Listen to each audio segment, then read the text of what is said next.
Bonjour, je vous souhaite la bienvenue sur le premier podcast donc de la chaîne YouTube qui s'appelle Entreprendre en ligne en s'amusant. Alors j'ai mis mon prénom dans l'intitulé, voilà, Eric Freelance, simplement puisque tout simplement je suis le créateur de cette chaîne YouTube. Donc il faut savoir qu'au départ j'étais parti sur le freelancing et puis finalement j'ai tout changé et je me suis dit on va faire ça un petit peu au feeling puisqu'aujourd'hui, comme vous le savez, sur YouTube notamment et puis sur Internet en général, l'entrepreneuriat fleurit de partout, il y a des articles, des vidéos de partout. C'est un domaine qui est sursaturé, si on peut dire ça comme ça. Donc, moi j'ai pris le parti de changer, de prendre une ligne différente.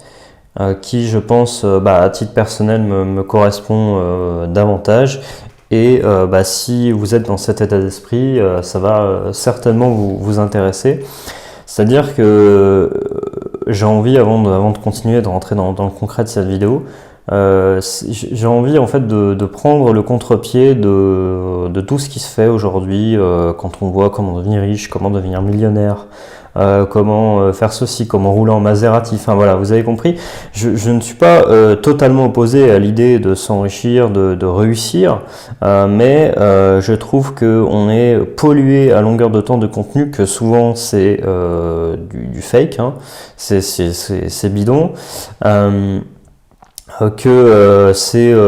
alors que c'est fait de manière maladroite, grossière, et que, à mon sens, c'est pas ça la véritable la véritable chose qu'on va aller chercher en créant une société en ligne.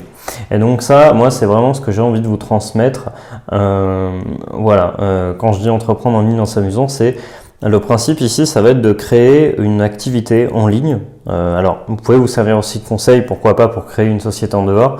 Moi, en tout cas, de ce que j'ai créé en ligne, j'ai créé, grosso modo, une activité à présent qui me permet de vivre sur l'année.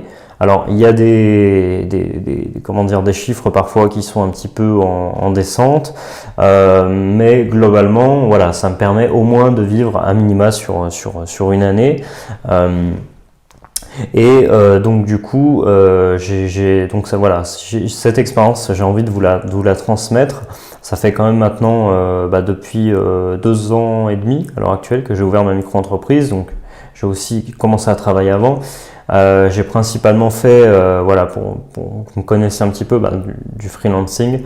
Je continue à en faire d'ailleurs. Je continue, donc j'ai une chaîne thématique de blog, de niche sur la santé.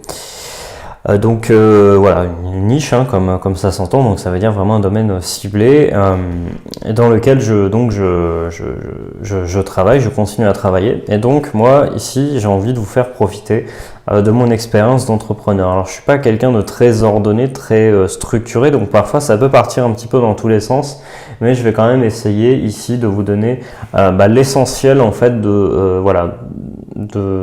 on va dire des choses vraiment concrètes pour que vous puissiez avancer si vous voulez créer une société, une activité sur Internet. Qui vous permettent d'en vivre. Après, si vous allez plus loin, c'est tout ce que je vous souhaite évidemment. Mais en tout cas, voilà, à minima, ça va être vraiment de la développer et puis de démarrer petit à petit et puis pourquoi pas de commencer, gagner des revenus complémentaires, puis pourquoi pas un jour remplacer votre salaire. Alors, du coup, ici, on va s'intéresser. Donc, on va faire ce qu'on appelle le carré du succès.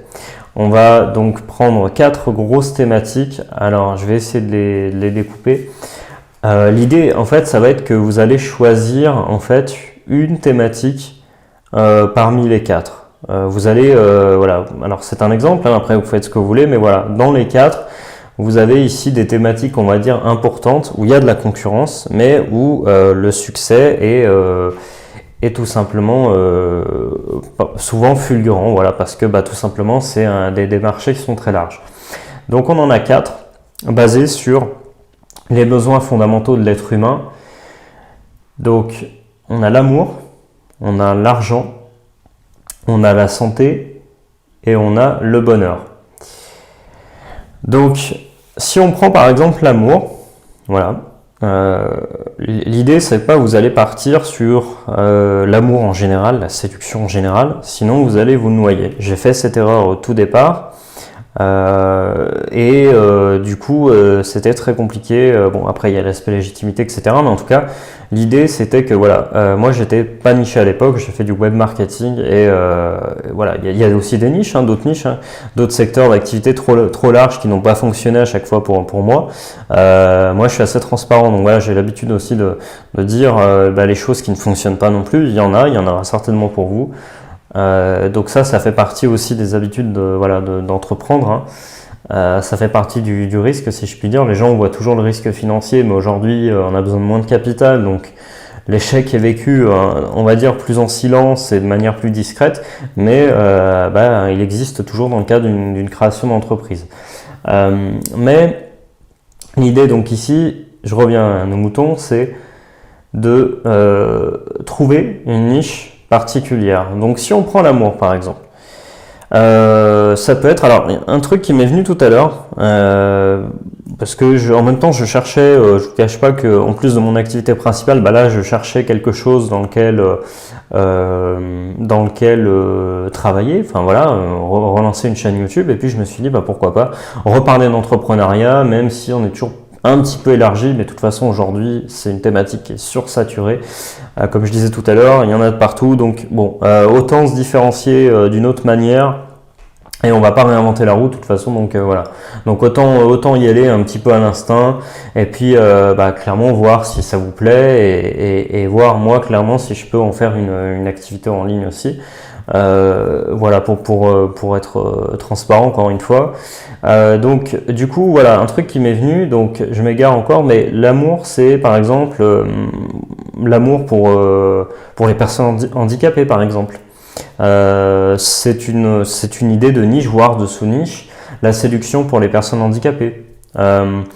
C'est quelque chose, à ma connaissance en tout cas, que je n'ai jamais vu. En même temps, j'ai pas trop l'occasion non plus d'aller voir, mais c'est quelque chose a priori qui n'a pas été exploité, et peut-être qu'il y aurait quelque chose à creuser de ce côté-là. Donc ça peut être, ça a peut-être déjà été fait, mais je vais vous donner des exemples. Après, faut tester. Bien sûr, je suis pas devin, mais ça peut être la séduction, séduire quand on est timide. Ça peut être dans l'amour. Alors après, ça rejoint le bonheur, mais là, ça va être par exemple séduire pour l'amour pour les personnes divorcées, ou voilà, ce genre de choses. Vous voyez, c'est vraiment s'adresser à une cible particulière. Alors c'est pas forcément obligatoire de faire un avatar client comme beaucoup vont vous le dire.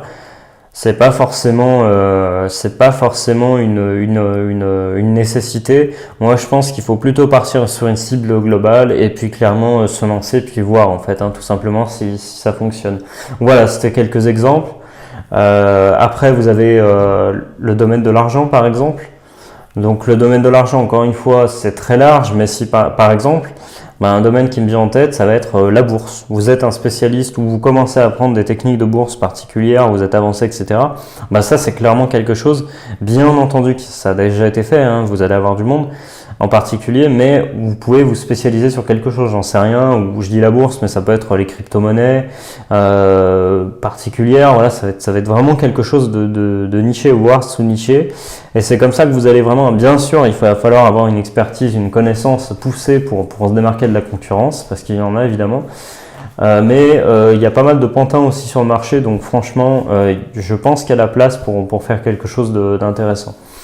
Après, vous avez, alors là, je prends l'argent, on aurait pu dire aussi le web marketing, créer son blog, qui sont des thématiques aujourd'hui très concurrentielles, mais vous avez la possibilité en tout cas d'aller chercher des choses vraiment spécifiques. L'immobilier par exemple, ça pourrait être quoi, l'immobilier dans un pays en particulier par exemple. Je sais pas, moi je pense à un type, un gars, j'étais tombé sur sa vidéo, il était spécialisé dans l'investissement en Égypte. Alors oui, bien entendu que ça demande une expertise, une compétence particulière, mais c'est ça qui va faire votre rareté aussi sur ce genre de marché. Après, vous avez, on pourrait citer en troisième, alors il n'y a pas d'ordre précis, mais après vous avez donc la santé. Donc la santé, là évidemment, vous allez avoir tout ce qui est relié, je sais pas, vous pouvez avoir, alors on pourrait aussi le classer dans la catégorie suivante, mais moi je pensais à la méditation par exemple, qui améliore la santé de manière globale, voilà, d'être plus serein, d'être plus d'être mieux tout simplement au quotidien. Vous allez avoir l'alimentation, j'en sais rien, l'alimentation végane, vous allez avoir des choses très, très spécifiques dans la santé. Je pourrais pas toutes vous les citer, mais en tout cas, n'hésitez pas à creuser de ce côté-là pour voir si vous n'avez pas quelque chose que vous pouvez mettre en place. Donc vous faites une recherche YouTube, une recherche Google, voire même des recherches si vous voulez sur Instagram ou autre. Mais bon, c'est un petit peu à part. Pour moi, les canaux de référence, ça reste comme YouTube et Google. Mais voilà, vous pouvez chercher comme ça des mots-clés, des choses, des thématiques, voir un petit peu où vous pourriez trouver une place. Et après, vous avez le bonheur. Alors, la thématique du bonheur, donc on va retrouver, qui peut être corrélée aussi à la santé, puis à l'amour, puis voilà, on peut faire des liens entre des ponts, plus qu'évidents entre les différentes catégories. Mais par exemple, si on prend l'exemple du bonheur, on va parler de la confiance en soi, par exemple. Je pensais aussi à quelqu'un à qui je parlais l'autre jour, je lui disais peut-être que tu pourrais essayer par exemple de faire, parce qu'elle était coach, mais coach de développement personnel en s'adressant à tout le monde, et je lui dis peut-être coaching parental, ça pourrait te parler si tu as un enfant, tu vois, si ça te parle, et voilà, c'est un exemple de niche, voire de sous-niche, qui est dans une thématique, on va dire, dans un des carrés, dans une partie, comment on pourrait dire ça, carré thématique du succès. Donc là j'espère que ce premier podcast, cette première vidéo a pu vous éclairer, et que là vous allez commencer à creuser un petit peu, retourner le web à la recherche d'une niche où vous pourriez faire votre place, et encore une fois, un peu comme le fera ma chaîne, ça va pas être forcément l'idée, ça va pas forcément être de devenir multimillionnaire, mais au moins de commencer à dégager des revenus, tout simplement avec votre activité, et tout simplement de voir où ça vous emmène, et parfois ça peut emmener très loin. Voilà, je vous remercie d'avoir écouté ce podcast. N'hésitez pas à commenter en dessous de la vidéo, et puis je vous dis à bientôt. Salut.